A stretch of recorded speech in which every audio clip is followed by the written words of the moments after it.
আমার ছোটবেলা থেকে একটা স্বপ্ন ছিল, আমি পুরো বাংলাদেশকে একবার অন্তত ঘুরে দেখব। কতটুকু পারবো জানি না, তবে একবার চেষ্টা তো করতে পারি, যা এতদিন সময়ের অভাবে শুরু করতে পারতেছিলাম না। সেই 64 জেলা দেখার মিশনে আমি শুরু করলাম আমার জেলা গাইবান্ধা দিয়েই। সকালবেলা ঘুম থেকে উঠেই চলে গেলাম বগুড়া স্টেশনে, গিয়ে এক তুড়ি মেরে বগুড়া থেকে গাইবান্ধায় পৌঁছে গেলাম। জাস্ট কিডিং, এটা এডিটিং ছিল। তো চলুন পুরো জার্নিটা খুলে বলি। তো আমি স্টেশনে যাওয়ার কিছুক্ষণ পর ট্রেন চলে আসে। আর ট্রেনের জন্য তেমন অপেক্ষা করতে হয়নি আমাকে। তারপর ট্রেনে চড়ে রওনা দেওয়ার পর একটা জিনিস খেয়াল করলাম যে আমি আসলে টিকিট কাটি নাই। তারপর আমার থেকে জরিমানা নেওয়া হলো। সে যাই হোক, ট্রেনে বসে ট্রেনের জানালা দিয়ে বাইরের দৃশ্যগুলো দেখার এক অন্যরকম মজা। তো এভাবে দেখতে দেখতে আমি আমার কাঙ্ক্ষিত জায়গা গাইবান্ধা স্টেশনে পৌঁছে যাই। সেখানে পৌঁছেই আমি গুগল ম্যাপে খুঁজতে থাকি এখানে দেখার মতো সব থেকে ভালো জায়গা কি আছে। আমি তেমন কিছু খুঁজে পেলাম না, জাস্ট পৌর পার্কটা খুঁজে পাইছি।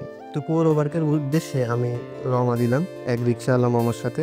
মামা দেখি ক্রিস থ্রি ঋত্বিক রোশনের মতো রাস্তা পাড়ি দিচ্ছে। তারপর আমরা পৌর পার্কে চলে যাই। পৌর পার্কে গিয়ে দেখি জুলাই শহীদ স্মৃতিস্তম্ভ, দেখে বেশ ভালোই লাগলো। পার্কের ভেতরে ঢুকে আমার কোনো কাজ নাই, আমি জাস্ট হাঁটতেছি এবং ভিডিও করতেছি। মানুষ হয়তো আমাকে জাজ করতেছিল, বাট আই ডোন্ট কেয়ার। মাঝে মধ্যে নিজের চোপাটাও দেখাচ্ছিলাম, ভালোই লাগতেছিল। এবার আসি আসল পয়েন্টে। পৌর পার্ক থেকে বের হয়ে আমি গেলাম একটা রেস্টুরেন্টে, কিন্তু তারা আমাকে আগন্তুক ভেবে প্রত্যেকটা খাবারের দ্বিগুণ চার্জ করছে। এটা বোঝার পরেও আমার যেন কিছুই করার ছিল না। তারপর আমি আবার চলে আসলাম স্টেশনে, কারণ পরবর্তী ট্রেন আসার সময় হয়ে আসছিল। কিছুক্ষণ অপেক্ষা করার পর অবশেষে যখন ট্রেন আসে, তখন আমি আবার চলে আসি বগুড়ায়। 64 জেলার প্রথম এপিসোড এই পর্যন্তই ছিল। হয়তো খুব ভালোভাবে বানাইতে পারিনি, তবে পরবর্তী থেকে চেষ্টা করব অনেক ভালোভাবে তৈরি করার। পরবর্তী এপিসোড কোথায় হতে পারে অবশ্যই কমেন্টে জানাবেন। আল্লাহ হাফেজ।